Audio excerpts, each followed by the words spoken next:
Olá, pessoas. Este que vos fala é Antônio Eduardo Alves Souza, graduado em Pedagogia pela UFES. Atualmente eu sou aluno da especialização em Educação à Distância pela Universidade do Estado da Bahia. Hoje irei apresentar a vocês meu primeiro tutorial, com um trabalho sugerido pelo professor Werner Rafael Ferreira e Alex de Souza. Ambos fazem parte da disciplina Design e Elaboração de Material Didático. Vale ressaltar que a UNEB que eu faço parte está situada no campus de Coité, aqui mesmo na Bahia. Pessoal, é o seguinte, o artigo que eu vou apresentar a vocês, ele foi escrito pela professora Michele Antunes Correia. Ela é uma professora, pedagoga, por isso que eu escolhi o trabalho dela. Vale ressaltar, mais uma vez, que eu também sou pedagogo. Quando se fala em educação à distância, a professora Michele tem uma vasta experiência, principalmente na área de materiais didático na educação à distância. Ela atualmente trabalha no Senai, lá em Santa Catarina, e ela apresentou esse artigo no ETEC, que é o Encontro de Tecnologia para a Competitividade Industrial. Esse evento acontece todos os anos e esse artigo ela apresentou em 2013. Então, pessoas, por ser um artigo, um material longo, um pouco extenso, a autora, quando escreveu, ela colocou 18 páginas. Eu percebi o seguinte: se tratando de material para educação à distância, eu transformei em um mapa conceitual, até mesmo para facilitar o entendimento das pessoas que estavam acompanhando pela primeira vez esse trabalho dela. O trabalho, ela colocou como tema os materiais didáticos como recursos fundamentais de potencialização da qualidade do ensino e aprendizagem. Nesse trabalho, ela verificou que os materiais elaborados para os cursos nessa modalidade necessitam ser desenvolvidos de acordo com a concepção de educação à distância da instituição e devem ser, acima de tudo, bem avaliados, revisados e atualizados de acordo com os avanços e descobertas na área do conhecimento que tratam possibilidades em ensino e aprendizagem de qualidade. Eu deixo claro aqui a vocês que é um quesito muito importante que ela reafirma a todo momento: a avaliação dos materiais didáticos no ensino à distância. No seu artigo, ela deixa claro, como vocês estão vendo aí no tutorial, eu chamei a atenção aí de amarelo, crescimento dos cursos em EAD. A professora deixa super claro que no Brasil, no Brasil e no mundo, o crescimento da oferta de educação à distância aumentou muito. Isso, para ela, não é mais novidades. Dados referentes ao crescimento do número de instituições que oferecem cursos de educação à distância em diferentes modelos que relatam no salto do número de disciplinas e cursos ofertados, de alunos matriculados e de professores que pesquisam também nessa área. Então, para ela, os cursos de educação à distância no Brasil aumentaram 100% e a qualidade, a cada dia que passa, vem se aumentando por conta da qualidade do material didático. Depois disso aí, quando se fala em crescimento dos cursos na EAD, a autora traz para a gente dois tópicos super importantes, que é a qualidade no ensino na educação à distância e as dinâmicas e características. Quando ela nomeia essa qualidade no ensino à distância, ela traz automaticamente a Lei 9394/96, que estabelece em seu artigo 80 a possibilidade de um uso na modalidade de educação à distância em todos os níveis de modalidades de ensino no Brasil.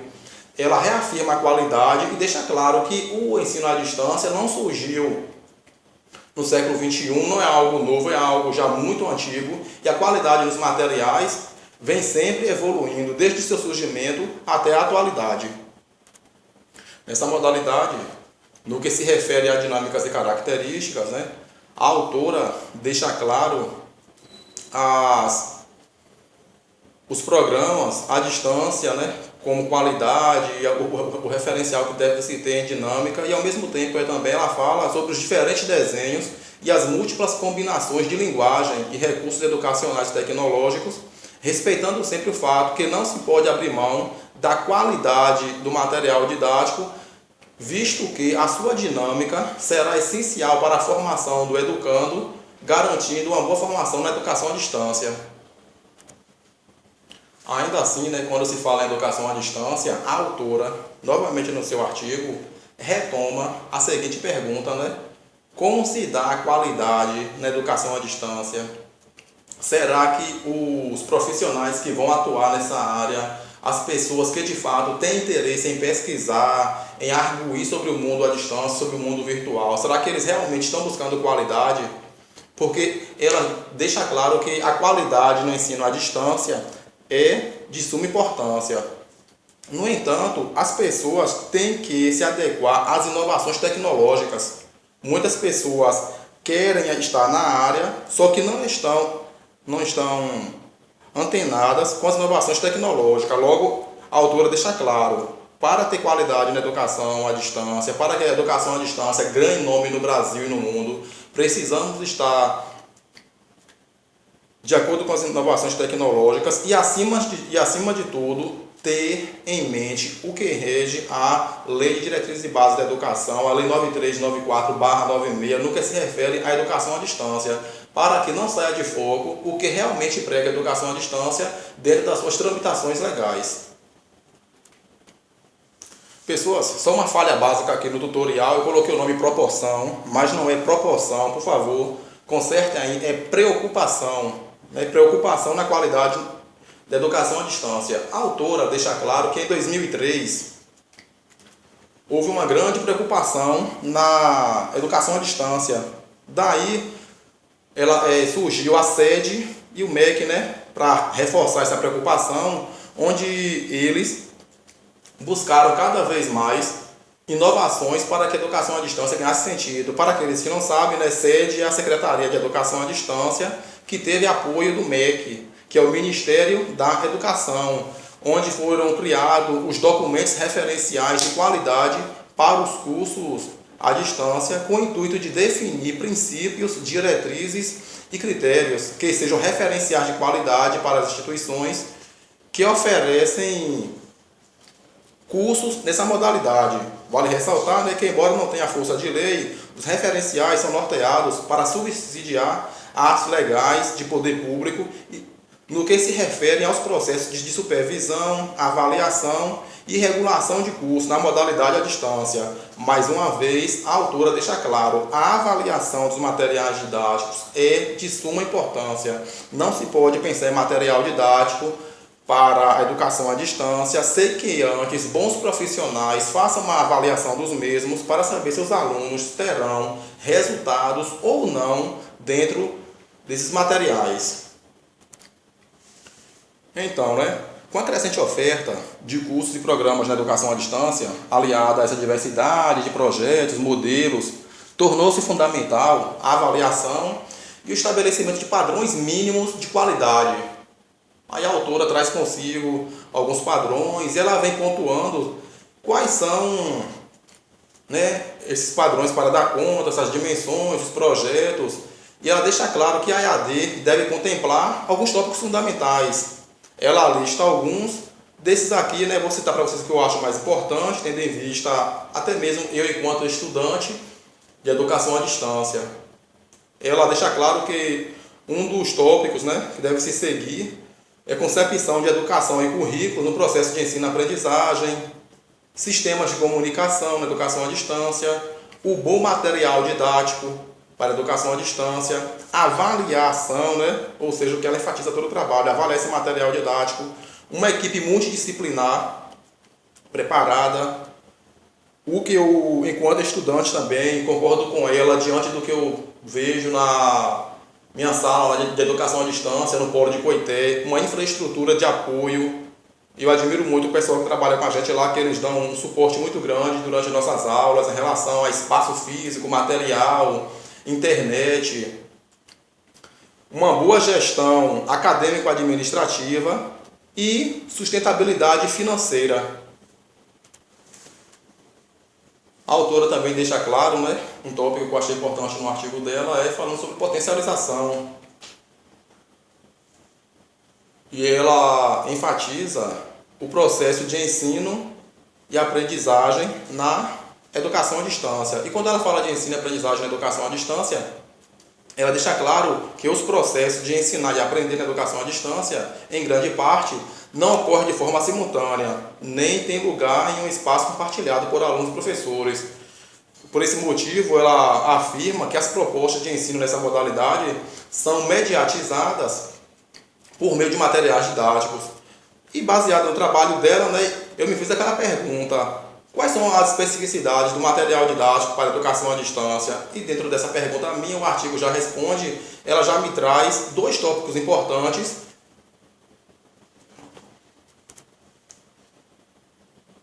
Nesse quesito, ela traz dois pontos importantes, né, que se referem a ensino e aprendizagem na educação à distância. Primeiro, a autonomia. Eu acho que ela, e eu também, como pedagogo, quando se fala em autonomia, não podemos esquecer de Paulo Freire, né, que é um mártir dentro da pedagogia ou em qualquer outro curso nas universidades brasileiras e mundiais, quando ele aborda a autonomia, né, o livro dele, Pedagogia da Autonomia, traz muito bem a questão da autonomia do professor, que na educação à distância também é pregado a todo momento. A autonomia na aprendizagem requer disciplina, decisão, organização, persistência, motivação, avaliação e, acima de tudo, responsabilidade. Agora, no que se refere à educação à distância, ser aluno autônomo é saber utilizar os recursos tecnológicos que esta modalidade disponibiliza, adequando-os às reais necessidades individuais. Galera, enfatizando o seguinte: na educação à distância, a autonomia não depende somente do aluno e de suas características individuais. Depende, acima de tudo, dos materiais disponibilizados para a sua aprendizagem, da metodologia, da interação com os alunos, com o professor, da aplicação dos aprendizados e em outros contextos. Enfim, a autonomia do aluno requer não só aprendizagem, mas também aprender a aprender, né? De acordo com Vieira, todo mundo tem conhecimento dele, quando a gente lê que ele fala que a autonomia é essencial, capacidade para o despreendimento da reflexão crítica. Ainda falando sobre esse ensino e aprendizagem, né, sobre os dois tópicos que ela traz, a interação e interatividade, quando ela aborda no seu artigo, ela deixa claro que os princípios de interação e interatividade encontram divergência entre diferentes grupos de autores sobre a equivalência ou até mesmo diferenciação de seus significados. Aí, já finalizando o nosso tutorial, né, com respaldo no trabalho da nossa querida Michele, ela traz o seguinte, né, que historicamente a educação à distância assumiu diferentes características, né, quando se fala de material didático, e essas mesmas características tornaram-se modalidade de educação cada vez mais expansiva, principalmente pelo tratamento dado aos conteúdos nas diferentes formas de desenvolvimento dos materiais didáticos. Aí, devido a esses avanços, ao longo do tempo, a autora traz dentro das suas pesquisas 5 gerações, né, de materiais ligados aos avanços das tecnologias, falando sobre cada um dentro da sua dimensão. Daí, no que se refere a essas 5 gerações, a autora pontua, né, 4, A, B, C e D. O primeiro que ela cita é material didático e ensino por correspondência. Ela demarca isso aí no ano de 1950, foram um dos primeiros que surgiram. A segunda geração, ela refere à mídia de comunicação, já está mais ligado à década de 1970 e 1980, está relacionado ao uso de mídias de comunicação, como rádio, televisão, teleconferências, fitas e vídeos. O próximo é interação e colaboração, que ela já traz relacionado à geração da educação à distância no Brasil, consolidado desde 1990, né, como prioridade a interação e colaboração entre os sujeitos dos processos de ensino e aprendizagem. No último, que é o uso da... E a letra D, que ela já se refere ao uso da inteligência artificial, né, que muitas pessoas, pesquisadores dessa área usam o termo IA, bem como da RV, né, que é a realidade virtual. Você pode encontrar em vários trabalhos, hoje é super comum isso aí, principalmente na região sul do Brasil, que eles pesquisam bastante. Os processos de educação à distância na IA deu bastante segmento, que é inteligência artificial, RV, realidade virtual. E quando se fala de inteligência virtual, né, eles já estão falando sobre as dimensões 3D Pessoal, já chegando no final, né? Quando a autora fala sobre material didático para EAD, ela traz duas modalidades super interessantes, né? Que são as mídias educacionais diversificadas e material impresso e ambiente online. E quando ela fala de mídias educacionais diversificadas, a autora deixa claro que a educação depende diretamente da comunicação e é um processo comunicacional em que alunos e professores estabelecem uma relação educativa, dialógica e, acima de tudo, plural. E uma outra modalidade, né, que ela também nos apresenta, que eu fiquei um pouco assim, até assustado quando eu vi pela primeira vez, nas primeiras aulas da especialização em educação à distância, né, o nome AVA, eu fiquei um pouco assustado, né, que ela refere-se a material impresso em ambiente online. Ela diz o seguinte, né, que atualmente os principais meios de disponibilização de conteúdos na EAD são os materiais didáticos impressos e os ambientes online de aprendizagem ou espaços virtuais de aprendizagem, né? Algumas pessoas chamam de EVA, também, né, segundo ela, denominados de AVA, ou seja, ambientes virtuais de aprendizagem. Nessa modalidade à distância, os materiais didáticos impressos são os principais meios de socialização do conhecimento e de orientação do processo de aprendizagem, articulados com outras mídias. Aí pode ser um vídeo, uma videoconferência, um telefone, CDs, DVDs, fax, e, acima de tudo, os materiais impressos online, né? Os ambientes virtuais, os tão famosos AVA. Próximo tópico do artigo, super interessante, para mim um dos mais importantes até agora no decorrer do trabalho, que é a avaliação do material didático, né? Segundo o autor, o material didático, tanto com relação à abordagem do conteúdo quanto à sua forma, deve ser estruturado de acordo com os princípios epistemológicos, metodológicos e políticos explicitados no projeto pedagógico da instituição e o curso com o qual pertence. Ou seja, o material didático da educação à distância tem que ser um material, o material didático da turma de gênero tem que ser diferenciado de educação à distância, de modo a promover a construção do conhecimento e, ao mesmo tempo, mediar a interlocução entre estudantes e professor, que é esse processo que nós temos na nossa turma, a mediação entre a turma e Werner, a mediação da turma e Alex, esse processo dialógico nos ambientes virtuais. Concluindo agora, né, o artigo da professora Michele Antunes, no trabalho que ela fez, brilhante, inteligentíssimo, ela deixa claro o seguinte: é com a intenção de garantir a qualidade dos processos e nortear o desenvolvimento e a manutenção na educação à distância, que estes referenciais, né, de avaliação de um material didático são lançados, podendo servir como importantes orientadores, né, preliminares, claro, para o desenvolvimento e implementação de cursos. A autora enfatiza que o trabalho na educação à distância não deve parar por aí, há muito que se pesquisar ainda. É importante que mais pessoas se dediquem à mídia explicativa do material didático e, acima de tudo, que aplique o que se aprende e que se avalie, acima de tudo, o material, para que não crie por criar o material, mas que crie o material e que se dê conta que o aluno, de fato, está aprendendo com aquela mídia inovadora. Então, pessoal, né, chegando ao fim agora do meu trabalho, do tutorial, deixar claro a todos vocês, ao Werner, ao Alex, aos meus colegas de turma, que não é fácil a gente falar, a gente se avaliar enquanto professor que está criando material didático. Hoje eu posso perceber o tão cuidadoso que é na hora de produzir um material didático. Esse vídeo meu, né, vai ficar em média 22 minutos, 23 eu creio. É um tempo curto, que parece que foi feito em 1 ano, 2 anos, parece que eu estou falando há 3, 4, 5 dias, passa aquele momento tenso, mas, acima de tudo, ele é gratificante. Nós nos darmos conta que esse material didático pode ajudar alguém lá à frente, alguém pode me ouvir falar: ó, se Eduardo, enquanto aluno de educação à distância, mediou o trabalho dele no tutorial e deu certo, eu também vou tentar.